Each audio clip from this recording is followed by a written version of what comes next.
చేసిన అధ్యక్ష. అక్కడ ఆడపిల్లలు వచ్చి అయ్యా మా పిల్లలకు పెళ్లిళ్ళు అయితే మా పిల్లల్ని ఇక్కడ ఉంచుతలేము, మేము పట్టణమో ఎక్కడన్నా పోయి బతకమంటున్నాం, వీడుంటే పిల్లలు పుట్టడం కష్టం, పుట్టే పిల్లలు కూడా అంగవైకల్యంతో పుట్టే పరిస్థితి వచ్చింది అని. నేను అడిగిన ఆడబిడ్డల్ని ఎందుకమ్మా ఏం తల్లి ఏం కష్టం వచ్చిందని.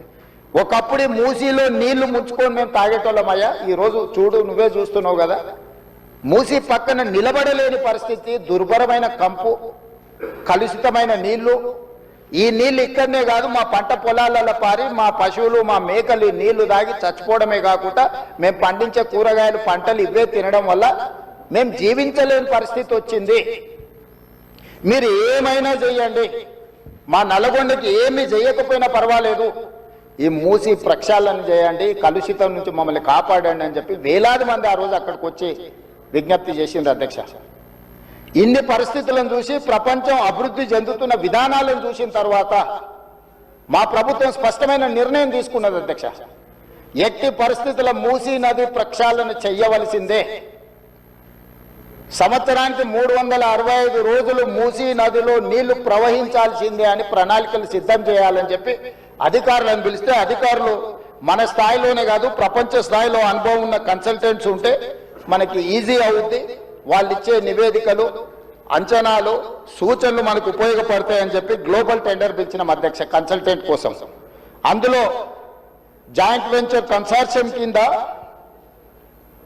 మాన్హాట్ సింగపూర్ ప్రైవేట్ లిమిటెడ్, సింగపూర్కు సంబంధించిన సంస్థ, కుష్మన్ వేక్ఫీల్డ్ ప్రైవేట్ లిమిటెడ్, రియోస్ డిజైన్ స్టూడియో, ఒకరు ప్రాజెక్టులు డిజైన్లలో, రెండవరు ఫైనాన్షియల్ కన్సల్టెంట్స్, ఒక ఆర్థికంగా ఏ రకంగా బ్యాంకుల నుంచి రుణాలు పొందాలి, ఏ రకంగా వ్యాపార కేంద్రాలను అభివృద్ధి చేయాలి, మూడవరు నీళ్లను ఏ విధంగా ఉపయోగించాలో ఈ ముగ్గురు కన్సార్షియం కింద ఏర్పడి ఈరోజు మూసీ రివర్ డెవలప్మెంట్ ఫ్రంట్ నుంచి మనం టెండర్లు పిలిచి ఈ కన్సల్టెంట్ని మనం అపాయింట్ చేసుకోవడం జరిగింది అధ్యక్ష.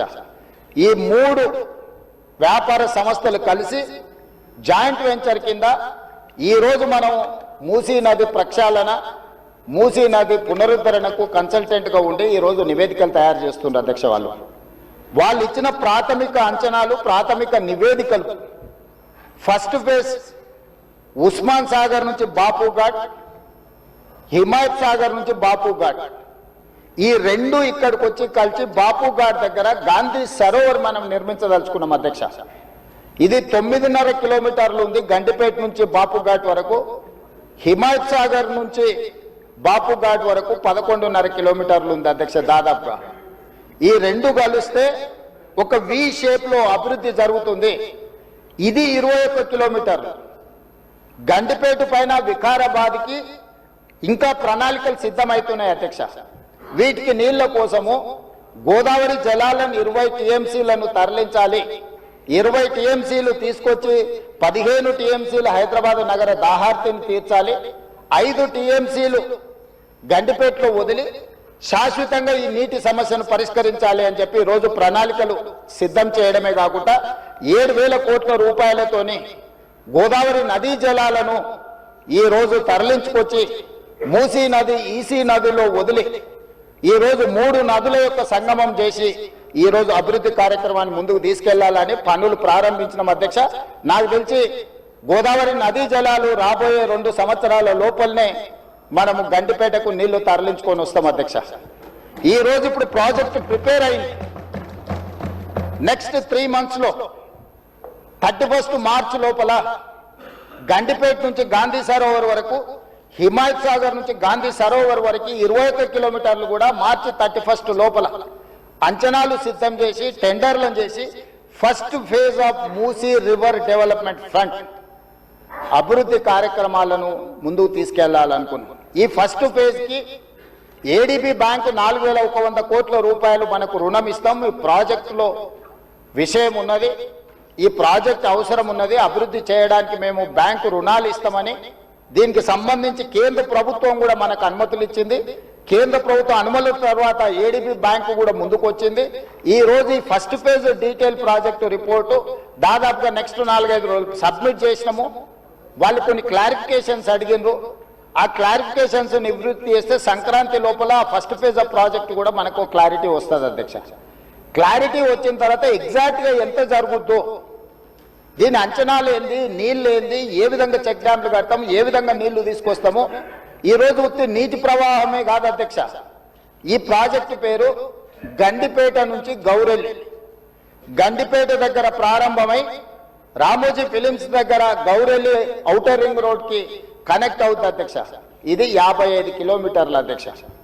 ఈ 55 కిలోమీటర్లు కూడా ఎలివేటెడ్ కారిడార్. ఈరోజు ఔటర్ రింగ్ రోడ్డు 160 కిలోమీటర్లు ఉంది. మధ్యలో నుంచి మధ్యలోకి పోవాలంటే 80 కిలోమీటర్లు ప్రయాణం చేయాలి. కానీ అదే గండిపేట నుంచి గౌరెల్లి వరకు మీరు ఎలివేటెడ్ కారిడార్ వేస్తే 55 కిలోమీటర్లలోనే మనం ఇక్కడ నుంచి అక్కడికి ప్రయాణం చేయడానికి అవకాశం ఉంది అధ్యక్ష.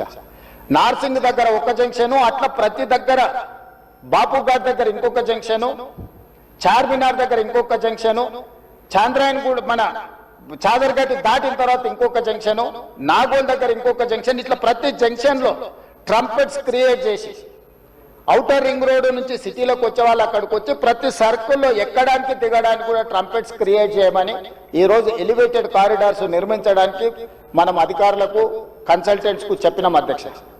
ఈ ప్రాజెక్టులో భాగంగానే మిరాలం ట్యాంకులో వచ్చే నీళ్లు కూడా మిరాలం ట్యాంక్ నుంచి జవహర్లాల్ నెహ్రూ జువాలజికల్ పార్క్ నుంచి ఆ నీళ్లు వచ్చేసి మూసీలో కలుస్తాయి అధ్యక్ష. It is connected to Musi only. So ఆ ప్రాజెక్టు కూడా అక్బరుద్దీన్ ఓవైసీ గారు, నేను ముఖ్యమంత్రిగా మొదటిసారి చాంద్రాయన్ గుట్ట పర్యటనకు పోయినప్పుడు అసదుద్దీన్ ఓవైసీ గారు ఇద్దరు మిరాలం ట్యాంకును ఒక పర్యాటక కేంద్రంగా బ్రహ్మాండంగా అభివృద్ధి చేయాలి, ట్యాంక్ బండ్ అక్కడ ఉండు కాదు, మాకు ఓల్డ్ సిటీలో ఒక మిరాలం ట్యాంక్ ని అభివృద్ధి చేయాలి, జూ పార్క్ ఉన్నది పక్కన మిరాలం ట్యాంక్ ఉంది 450 ఎకరాలలో మీరు చేయాలంటే దాన్ని కంప్లీట్ గా ఈ కన్సల్టెంట్స్ కి ఇచ్చి ప్రపంచ స్థాయిలో అక్కడ ఒక అభివృద్ధి పర్యాటక కేంద్రంగా మార్చాలని చేసి ఈరోజు 450 కోట్ల రూపాయలతోనే మిరాలం ట్యాంక్ మీద బ్రిడ్జ్ కట్టడమే కాకుండా ఆ ప్రాంతాన్ని అభివృద్ధి చేయడానికి టెండర్ పిలిచి పనులు జరుగుతున్నాయి అధ్యక్ష. రాబోయే 2 సంవత్సరాలలో ఆ ప్రాజెక్టు కూడా పూర్తి చేస్తాం అధ్యక్ష. ఓల్డ్ సిటీ అని నెగ్లెక్ట్ చేయలేదు అధ్యక్ష. నేను చెప్పిన అది ఓల్డ్ సిటీ కాదు, అది ఒరిజినల్ సిటీ. ఒరిజినల్ సిటీని రివైవ్ చేసి ప్రపంచంలోనే ఒక గొప్ప నగరంగా మా హైదరాబాద్ నగరం అని చెప్పుకునే విధంగా అభివృద్ధి చేస్తామని చెప్పి మాట ఇవ్వడం జరిగింది. దాంట్లో భాగంగానే ఈరోజు గౌలిగూడ దగ్గర వదిలేసిన మెట్రోను ఈరోజు చాంద్రాయన్ గుట్ట వరకు పొడిగిస్తున్నాం అధ్యక్ష. ల్యాండ్ ఎక్వేషన్ జరుగుతుంది. అక్బరుద్దీన్ ఓవైసీ గారే మలక్పేట ఎమ్మెల్యే గారు ఇక్కడ ఉన్నారు. ఈ రోజు నష్టపరిహారం అడిగినంతగా భూములు కోల్పోయే వాళ్ళకి ఇచ్చి ఈ రోజు మెట్రో పనులు ప్రారంభించిన అధ్యక్ష.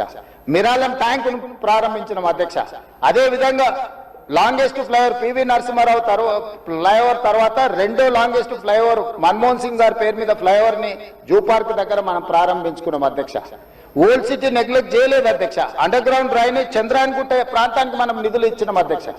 ఇవన్నీ కూడా పాత నగరాన్ని, ఇది మన తలమానికము, మన యొక్క గొప్ప గౌరవము హైదరాబాద్ నగరం అని చెప్పి ఈ రోజు హైదరాబాద్ నగరం మీద ప్రత్యేకమైన దృష్టి పెట్టి ఈ రోజు కార్యక్రమాలు తీసుకుంటున్నాం అధ్యక్ష. ఇక మళ్ళీ మూసీకి వస్తున్నాయి అధ్యక్ష. ఈ మూసీని కేవలం మా మిత్రులు పాయల్ శంకర్ గారు అడిగారు, ఇది ఉత్తర నీళ్ళే తీసుకొస్తారా, దీన్ని వ్యాపార కేంద్రంగా చేస్తారా? వారేమో ప్రశ్న అడిగారు. కొంతమంది ఏమో Revanth Reddy real estate broker గా మారాడు, రేవంత్ రెడ్డి రియల్ ఎస్టేట్ చేస్తాడని. అధ్యక్ష, రియల్ ఎస్టేట్ ఒక ఇండస్ట్రీని ప్రమోట్ చేసి ఇండస్ట్రీకి అవసరమైన వసతులు కల్పించడం అనేది ప్రభుత్వం యొక్క బాధ్యత. ఈ నగరం రియల్ ఎస్టేట్ విస్తరిస్తే పెట్టుబడులు వస్తాయి, పెట్టుబడులు వస్తే పరిశ్రమలు వస్తాయి, పరిశ్రమలు వస్తే ఉద్యోగ ఉపాధి అవకాశాలు వస్తాయి. ఈ రోజు ఎకానమీని మనం పెంచుకోవాలంటే, ఆర్థిక వ్యవస్థ బలోపేతం కావాలంటే ఆ రోజు కూడా ఇట్లనే మాట్లాడిన డాక్టర్ వైఎస్ రాజశేఖర రెడ్డి గారు, అంతకంటే ముందు నేదురుమల్లి జనార్దన్ రెడ్డి గారు హైటెక్ సిటీకి మొట్టమొదటిసారి ఫౌండేషన్ స్టోన్ వేసినప్పుడు పి జనార్దన్ రెడ్డి గారు పట్టుబట్టి మొట్టమొదట ఫౌండేషన్ స్టోన్ హైటెక్ సిటీకి పడ్డది. పి జనార్దన్ రెడ్డి గారు ఎమ్మెల్యేగా ఉన్నప్పుడు, నేదురుమల్లి జనార్దన్ రెడ్డి ముఖ్యమంత్రి ఉన్నప్పుడు పివి నరసింహారావు గారు వచ్చి మొదట హైటెక్ సిటీకి శిలాఫలకం వేసింది వాళ్ళు. తర్వాత ఆగిపోయింది. ఆ తర్వాత చంద్రబాబు నాయుడు గారు వచ్చిన తర్వాత మళ్ళీ చంద్రబాబు నాయుడు గారు, అటల్ బిహారీ వాజ్పేయి గారు వచ్చి హైటెక్ సిటీ నిర్మాణం చేశారు. ఆ రోజు కూడా ఇదే ఆరోపణలు చేశారు అధ్యక్ష. ప్రభుత్వం రియల్ ఎస్టేట్ వ్యాపారం చేస్తుందా, ప్రభుత్వానికి ఏం పని ఉంది అని. కానీ ఇలా విస్తరించిన నగరం ఎక్కడొచ్చింది అధ్యక్ష? సైబరాబాద్ అని గొప్పగా ఎందుకు చెప్పుకుంటున్నాం? ఐటీ కంపెనీలు, ఫార్మా కంపెనీలు, global capability centres, data centres ఇవన్నీ ఎక్కడి నుంచి వచ్చినాయి అధ్యక్ష? ఈరోజు ఫైనాన్షియల్ డిస్ట్రిక్ట్, నాలెడ్జ్ పార్క్లో ఎన్ని లక్షల మందికి ఉద్యోగాలు వచ్చినాయి అధ్యక్ష? ఈరోజు విస్తరించే నగరం అర్బనైజేషన్ అవుతుంది అధ్యక్ష. పట్టణ ప్రాంతాలు పెరుగుతున్నాయి, పట్టణీకరణ జరుగుతుంది. ఈరోజు 55% జనాభా పట్టణాలలో నివసిస్తుంది అధ్యక్ష. రాబోయే 20-25 ఏళ్లలో 75% మన పట్టణాల యొక్క జనాభా పెరుగుతుంది అధ్యక్ష. కేవలం ఔటర్ రింగ్ రోడ్ ఇన్సైడే 1,34,00,000 మంది ప్రజలు నివసిస్తున్నారు అధ్యక్ష. 3,78,00,000 తెలంగాణ జనాభా ఉంటే ఔటర్ రింగ్ రోడ్ ఇన్సైడ్ మాత్రమే 1,34,00,000 మంది నివసిస్తున్నారు అధ్యక్ష. అంటే ఇక్కడ మోర్ దాన్ 1/3. టోక్యో ఒక సిటీలో తెలంగాణ జనాభా కంటే ఎక్కువ ఉన్నారు అధ్యక్ష. 4 కోట్ల మంది ఒక పట్టణంలో నివసిస్తున్నారు అధ్యక్ష. ఈరోజు ప్రపంచం అంతా పట్టణాల వైపు వేగంగా విస్తరణ జరుగుతుంది. దానికి తగ్గట్టుగా మనం నగరాలను అభివృద్ధి చేసుకోవాలి.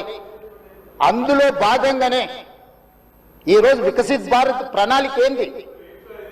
ఈరోజు అందుకోసమే ఆయన దుఃఖం చూడు, ఆయన బాధ చూడు. కడుపులో విషము ఎట్లా అంటే కడుపు నిండా విషయం. ఆ మూసీలో ఉన్న కాలుష్యానికంటే వీళ్ళ కడుపులలో అంతకంటే ఎక్కువ విషం ఉంది అధ్యక్ష. విషం జిమ్ముతున్నారు. మీరు మూసి కాలుష్యమే ప్రమాదం అనుకుంటున్నారు అధ్యక్ష. ఈ మనుషుల కడుపుల్లో ఉన్న విషయం మూసి కాలుష్యానికంటే ప్రమాదకరంగా తయారైంది అధ్యక్ష. ఏం నొప్పి అధ్యక్ష? నేను ఎవరినైనా విమర్శించిన అధ్యక్ష? నేను ఈ ప్రభుత్వం ఏం కార్యక్రమాలు చేపట్టబోతుందో సభలో సభ్యులు మాకు తెలవాలని అడిగినారు. పాయల శంకర్ గారు ఏమడిగినారు అధ్యక్ష? మేము సభ్యులము, ప్రభుత్వం ఏం చేస్తుందో మాకు వివరించండి, మేము కూడా మా చేతనైన సాయం చేస్తామని మాట్లాడినారు అధ్యక్ష. నేను వివరాలు చెప్పే ప్రయత్నం చేస్తే విషయం ఎందుకు కక్కుతున్నారు అధ్యక్ష? ఈ రోజు క్వశ్చన్ అవర్లో సప్లిమెంటరీ క్వశ్చన్స్ 2 ఉంటాయి.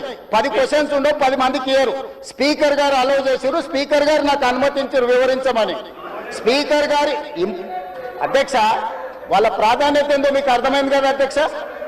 ఈ చర్చ జరగవద్దు, ఈ నిజాలు ప్రజలకు తెలియవద్దు.